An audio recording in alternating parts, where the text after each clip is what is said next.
I represent one of the highest proportion of veterans in active duty military in the country, and I find it deeply offensive that my colleagues would not support a simple amendment that would protect our veterans. And to sit here and claim today that what the administration is doing has not impacted veterans is completely a lie.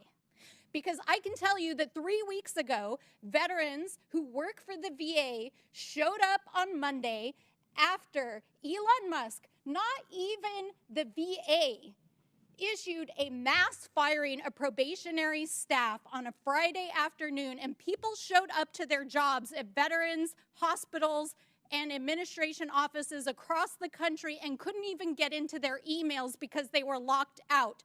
But inside of those emails were actual statements saying that they had underperformed and they were being fired basically without cause. Now, already the federal court system has found that those firings were illegal.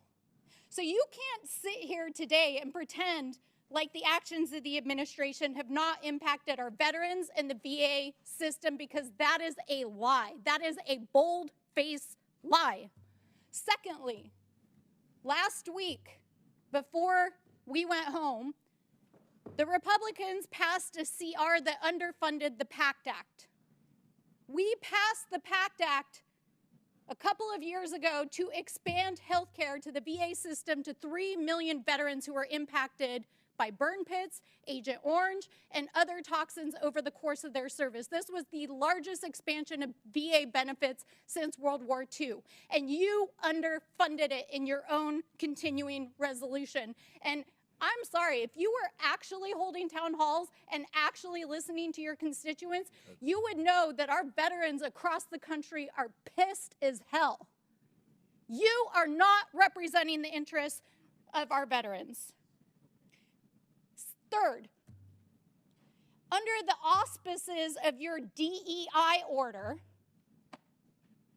thousands of veterans who have proudly served this country had their history erased from DoD websites. Last week, New Mexico's Navajo code talkers who helped us win World War II were erased from the DoD website.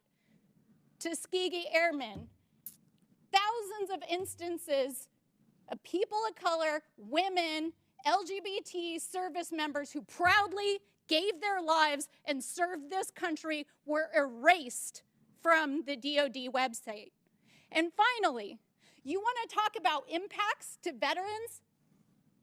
You know what we should be actually doing oversight over today? How about the fact that the DoD secretary leaked a Yemeni war plan yesterday to a non-classified journalist on an unsecured text chain? Let's do real oversight here. You want to talk about risks to our veterans? These are the same people that accidentally fired nuclear scientists and engineers who literally maintain our stockpile. These are the same people who leaked classified documents to a journalist. And this is the same DoD who on Friday almost gave our classified war plans for China to Elon Musk. So don't sit here and pretend like you're actually protecting our veterans and you're not even doing your most basic oversight.